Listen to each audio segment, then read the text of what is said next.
नमस्कार, मैं हूं अंजलि। प्योर पटना में आपका स्वागत है। आज है 7 जनवरी, दिन बुधवार। खबरों की ओर बढ़ने से पहले चलिए नजर डालते हैं आज की सुर्खियों पर। पटना में खुले में थूकने वालों पर होगी सख्ती, लगेगा जुर्माना, होगी जगहसाई। पटना को प्रदूषण मुक्त बनाने की बड़ी पहल। पटना डीटीओ कार्यालय से हटाए गए बिचौलिए।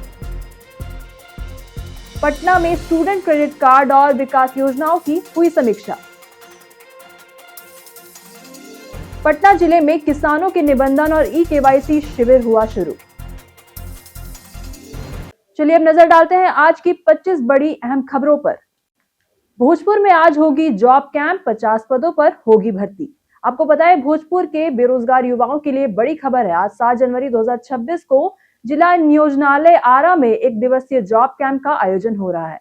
प्रमुख packaging company AGI green pack 50 पदों पर भर्ती करेगी। चयनित उम्मीदवारों को 15 से 20 हजार रुपए मासिक वेतन मिलेगा। साथ ही खाने और रहने की सुविधा भी होगी। आयु 18 से 30 वर्ष और योग्यता मैट्रिक से स्नातक तक की होनी चाहिए। वही कैंप सुबह 11 बजे से दोपहर 3 बजे तक चलेगा। इच्छुक अभ्यर्थी www.ncs.government.in पर ऑनलाइन पंजीकरण करा सकते हैं और प्रवेश पूरी तरह से निःशुल्क है। पटना में खुले में थूकने वालों पर सख्ती, लगेगा जुर्माना, होगी जगहसाई। आपको बता देते हैं कि पटना नगर निगम ने शहर को स्वच्छ बनाने के लिए बड़ा फैसला लिया है।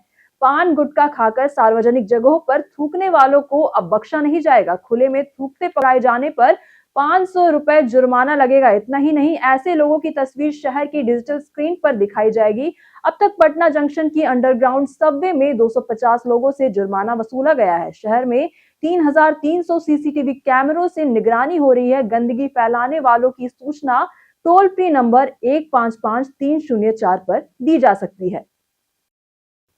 पटना जिले में किसानों के निबंधन और ई-केवाईसी शिविर हुआ शुरू। आपको बताएं पटना जिले की 320 पंचायतों में किसानों के निबंधन और ई-केवाईसी के लिए 2 चरणों में शिविर लगाए जा रहे हैं। पहला चरण बीते 6 जनवरी से आने वाले 9 जनवरी तक और दूसरा 16 से 19 जनवरी तक चलेगा। जिला कृषि पदाधिकारी अविनाश शंकर ने किसानों से कहा कि आधार कार्ड, मोबाइल नंबर और जमीन के कागजात साथ लेकर आएं। किसान आईडी मिलने के बाद उन्हें प्रधानमंत्री किसान सम्मान निधि, किसान क्रेडिट कार्ड और अन्य योजनाओं का सीधा लाभ मिलेगा। जनवरी में 1.48 लाख किसानों का निबंधन और ई-केवाईसी करने का लक्ष्य रखा गया है। वही प्रखंड स्तर पर शिविरों की सख्त निगरानी की जाएगी। पटना को प्रदूषण मुक्त बनाने की बड़ी पहल। मुख्यमंत्री नीतीश कुमार के नेतृत्व में बिहार सरकार ने शहरी विकास को लेकर अहम फैसला लिया है। पटना नगर निगम के 75 वार्ड को प्रदूषण मुक्त बनाने के लिए योजना बनाई गई है। इसके तहत 375 नए कचरा उठाव वाहन और कचरा ठेला खरीदा जाएगा। वहीं ये वाहन आधुनिक तकनीक से लैस होंगे, जिससे सड़कों पर कचरा नहीं गिरेगा। वहीं नए साल के दूसरे सप्ताह में टेंडर प्रक्रिया शुरू होगी। नगर निगम ने सफाई के लिए नया मास्टर प्लान भी तैयार किया है। वहीं साथ ही शमशान घाटों पर लकड़ी और डोम शुल्क की न्यूनतम दर तय होगी, जिससे आम लोगों को आर्थिक राहत मिलेगी। जाने कैसा रहेगा पटना के मौसम का मिजाज। दक्षिण और मध्य बिहार में मौसम की स्थिति में बदलाव जारी है। वहीं पटना सहित कई जिलों में फिलहाल कोई चेतावनी नहीं और मौसम सामान्य बना हुआ है। गया, नवादा और आसपास के क्षेत्रों में येलो अलर्ट जारी किया गया है, जबकि रोहतास, औरंगाबाद, कैमूर और भोजपुर में ठंड का असर अभी भी महसूस किया जा सकता है। यह स्थिति लोगों को सावधानी बरतने की आवश्यकता याद दिलाती है। खासकर ठंड में यात्रा, स्वास्थ्य और दैनिक गतिविधियों के दौरान पटना में मौसम फिलहाल सुरक्षित है, लेकिन आसपास के जिलों की निगरानी बहुत ज्यादा जरूरी है। पटना के 25 अधिकारियों पर कार्यवाही, शिकायत निवारण में चूक बरतने का आरोप। पटना से सबसे बड़ी खबर यह है कि डीएम डॉक्टर त्यागराजन एसएम ने लोक शिकायत निवारण में लापरवाही बरतने वाले 25 अधिकारियों के खिलाफ अनुशासनिक कार्यवाही की है। सिफारिश की है कि वही 118 मामलों में संबंधित अधिकारियों पर आर्थिक दंड भी लगाया गया है। वही जिससे जिले में पिछले 7 दिन में 206 शिकायतें निपटाई गई और कोई लंबित नहीं है। साथ ही यू डाइस पोर्टल पर बच्चों की जानकारी अपडेट करने में पटना जिला अव्वल रहा। जिले में 95% से अधिक आपको बता दें प्रविष्टियां दर्ज की गई है और राज्य के अन्य जिलों से बेहतर प्रदर्शन किया गया है। पीएमसीएच के बाद अब एनएमसीएच को किया जाएगा अपग्रेड।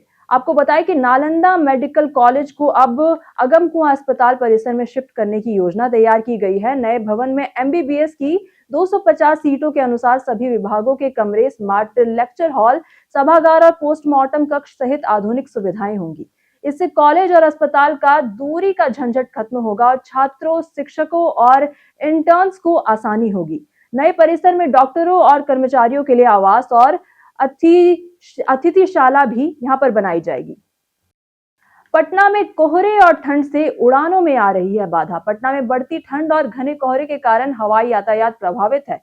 पिछले 15 दिनों में 71 उड़ानें रद्द हुई हैं, जबकि 288 उड़ानें 1 से 2.5 घंटे की देरी से चली। रद्द उड़ानों में सबसे अधिक इंडिगो एयरलाइंस की हिस्सेदारी रही है। वह एयरलाइंस में उन्होंने वैकल्पिक उड़ान और रिफंड की सुविधा दी, लेकिन यात्रियों को अचानक सूचना मिलने से परेशानी हुई। वही सोमवार को भी 13 उड़ानें यहां पर देरी से चली और रवाना हुई, जिससे यात्रियों को एयरपोर्ट पर लंबा इंतजार करना पड़ा।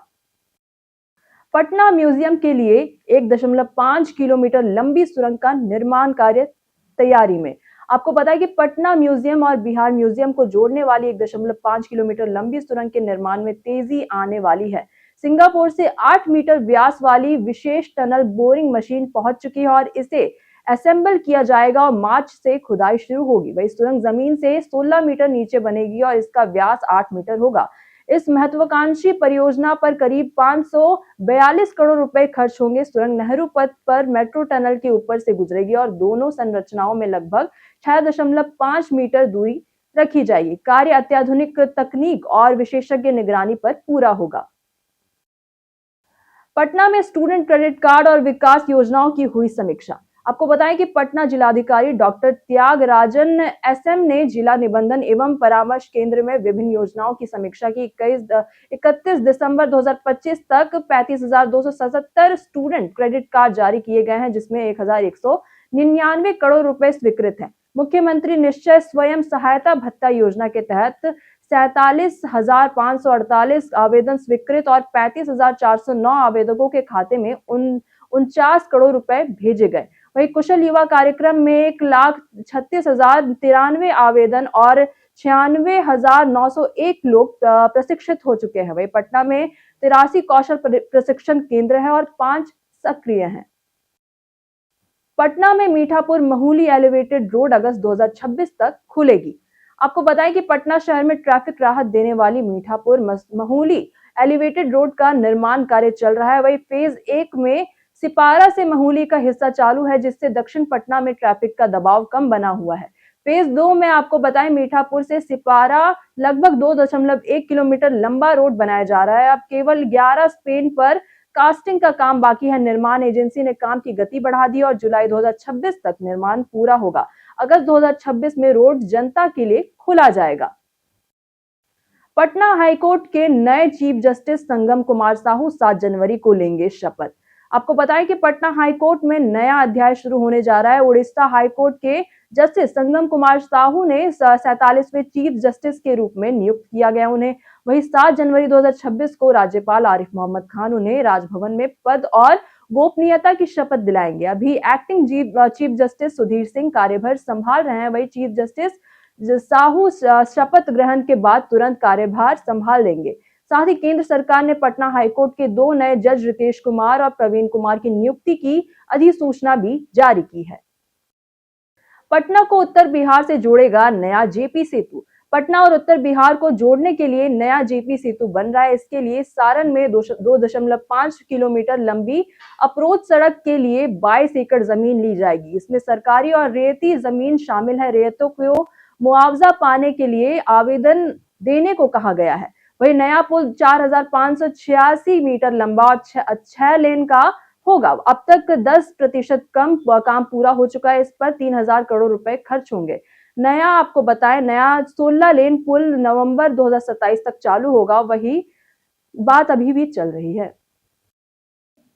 वही अब हम गैजेट्स की अगर बात करें तो 30,000 से कम में ये टॉप 5 लैपटॉप की बात करते हैं। 30,000 के बजट में बेहतरीन लैपटॉप चुनना चुनौतीपूर्ण है, लेकिन कई विकल्प छात्रों और प्रोफेशनल्स के लिए आदर्श है। Acer Aspire 3 A32453 13 generation Intel core i3 8 GB RAM और 256 GB SSD के साथ compact 14 inch full HD display देता है। वही लेनोवो की बात करें तो लेनोवो V15 जनरेशन 4 और Acer Aspire 3 A32542 AMD Ryzen 3 processor 8 GB RAM और 512 GB SSD के साथ मल्टीटास्किंग और प्रोडक्टिविटी के लिए उपयुक्त है। डेल इंस्पायरन की अगर हम बात करें तो 15 3535 और MSI मॉडर्न 14 C12 MO भी 512 GB SSD और फुल एचडी डिस्प्ले के साथ स्मूथ परफॉर्मेंस और पोर्टेबिलिटी प्रदान करते हैं। ये लैपटॉप भरोसेमंद और बैटरी में लाइट वेट डिजाइन के साथ आते हैं। दीघा खगौल नहर रोड में चौड़ीकरण अतिक्रमण हटाया गया। दीघा खगौल नहर को 4 लेन बनाने की तैयारी शुरू हो गई है। वे सोमवार को सड़क किनारे से अतिक्रमण हटाने की कार्यवाही की गई है। अतिक्रमण हटाने का काम खगौल ओवरब्रिज से शुरू हुआ। करीब 1 किलोमीटर तक रूपसपुर ओवरब्रिज की ओर कार्यवाही हुई। टीम को देखते ही इलाके में हड़कंप मच गया। सीओ चंदन कुमार ने बताया कि सड़क चौड़ीकरण के लिए ये जरूरी कदम है। वही सड़क चौड़ी होने से यातायात सुगम होगा और जाम से राहत मिलेगी।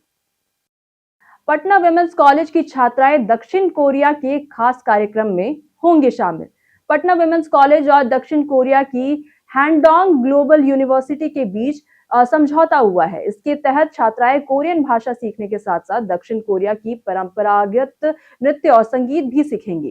वहीं दक्षिण कोरिया की छात्राएं भी बिहार की संस्कृति और कल्चर से परिचित होंगी। अब तक शैक्षणिक समझौते के तहत छात्राएं कॉलेज में 1 साल का कोरियन भाषा डिप्लोमा कोर्स करती हैं। हर साल छात्राओं को शैक्षणिक भ्रमण पर दक्षिण कोरिया भेजा जाता है। पटना डीटीओ कार्यालय से हटाए गए बिचौलिए। आपको बताएं कि पटना जिला परिवहन कार्यालय के बाहर से सोमवार को बिचौलियों को हटा दिया गया। ये बिचौलिए कई महीनों से कार्यालय परिसर के बाहर सक्रिय थे। डीटीओ ड्राइविंग लाइसेंस के नाम पर 8 से 10,000 रुपए वसूली की शिकायतें मिल रही थी। वही बिचौलिए आम लोगों को बहला फुसलाकर काम कराने का झांसा देते थे। वही कार्यालय के बाहर रोज जाम की स्थिति बन रही थी और बिचौलिए लैपटॉप और प्रिंटर लेकर वही आवेदन भरते थे। लगातार शिकायतों के बाद प्रशासन ने सख्त कार्यवाही की है। पटना के पर्यटन में आज बात होगी राजधानी वाटिका की। राजधानी वाटिका जिसे पटना के इकोलॉजिकल पार्क या इको पार्क के नाम से जाना जाता है, अक्टूबर 2011 में मुख्यमंत्री नीतीश कुमार द्वारा उद्घाटित किया गया था। ये स्टैंड रोड पर आपको बताएं 9.18 हेक्टेयर में फैला हुआ है और 2 झीलों सहित हरे भरे क्षेत्र और 3000 से अधिक पौधों से युक्त है। पार्क में 1445 मीटर पैदल मार्ग और 1191 मीटर जॉगिंग ट्रैक और इसी के साथ साथ बच्चों का कोना थीम पार्क और इसी के साथ साथ बहुत सारी सुविधाएं हैं। यहाँ पर फव्वारे और मूर्तियां भी है। वही झील में नौका विहार और जिम और रेस्तरां की सुविधा भी है। पार्क में महीने में 90,000 से 1 लाख और दिन में 3,000 से 9,000 आगंतुक आते हैं। बिहार में पर्यटन को मिलेगी नई डिजिटल उड़ान। वही बिहार सरकार पर्यटन की नई उड़ान देने के लिए डिजिटल मोड में आ जा रही है। जल्द ही राज्य का टूरिज्म मैप मोबाइल ऐप और डिजिटल प्लेटफॉर्म लॉन्च किया जाएगा, जिससे पर्यटक सीधे सभी पर्यटन स्थलों तक पहुंच सकेंगे। पर्यटन सचिव नीलेश रामचंद्र देवरे ने कहा कि ऐप और मैप पर होटल, ट्रांसपोर्ट, आकर्षण और कार्यक्रमों की जानकारी उपलब्ध होगी। टूरिस्ट गाइडों को मल्टीलिंगुअल और प्रशिक्षित किया जाएगा। कैमूर और राजगीर जैसे स्थलों पर सुविधाओं को बेहतर बनाया जाएगा। पर्यटन विभाग हर सोमवार प्रगति की समीक्षा करेगा, जिससे बिहार पर्यटन को राष्ट्रीय और अंतर्राष्ट्रीय पहचान मिले। बिहार में भ्रष्टाचार के खिलाफ निगरानी ब्यूरो की बड़ी कार्यवाही।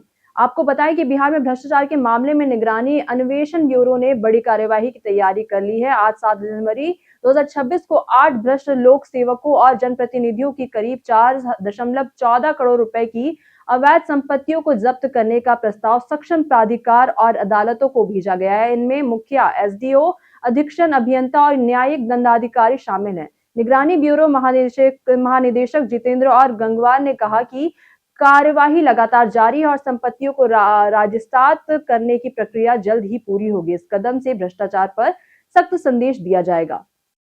पटना के अस्पताल अब छोटे जिलों से भी पीछे, मरीजों को करना पड़ रहा है लंबा इंतजार। राजधानी पटना के बड़े अस्पतालों में स्वास्थ्य सेवा का हाल चिंताजनक है। पीएमसीएच, एम्स, आईजीआईएमएस, एनएमसीएच में पर्चा बनवाने और दवा लेने में 1.5 से 2 घंटे लग रहे हैं। वहीं अनुमंडल अस्पताल और पीएचसी में 55 मिनट का समय लगता है, जो मानक 38 मिनट में ज्यादा है। और वही रिपोर्ट में कटिहार सबसे तेज, सिर्फ 29 मिनट में इलाज देने वाला जिला बन गया है। वही सिवान सबसे खराब है, जहां मरीजों को 80 मिनट इंतजार करना पड़ता है। आईजीआईएमएस में रोज 7 से 75 100 मरीज आते हैं, जिसमें भीड़ और प्रतीक्षा समय बहुत ज्यादा बढ़ता जा रहा है। पटना समेत बिहार में 2026 के अंतिम तक विकास की नई इबारत शुरू होगी। आपको बताएं कि पटना और पूरे बिहार में 2026 तक बड़े मेगा प्रोजेक्ट्स के विकास की नई कहानी लिखी जाएगी। वहीं पटना गया डोभी 4 लेन हाईवे और कच्ची दरगाह विदुपुर 6 लेन और इसी के साथ साथ पुल से कनेक्टिविटी बेहतर होगी। लोकनायक जयप्रकाश नारायण सुपर स्पेशलिटी अस्पताल और नए मेडिकल कॉलेज से स्वास्थ्य सेवाएं मजबूत होंगी। कजरा सौर और ऊर्जा परियोजना से स्वच्छ ऊर्जा बढ़ेगी और कमला बैराज से सिंचाई सुधरेगी। पटना सहित शहरों में स्मार्ट सिटी और बुनियादी ढांचे के सुधार से नागरिक जीवन आसान होगा। वहीं आपको बताएं, दरभंगा एक्सप्रेसवे और बख्तियारपुर ताजपुर पुल रोजगार और निवेश और पर्यटन को भी नई गति देने के लिए ये 10 मेगा प्रोजेक्ट बिहार को देश के अग्रणी राज्यों की कतार में लाएंगे।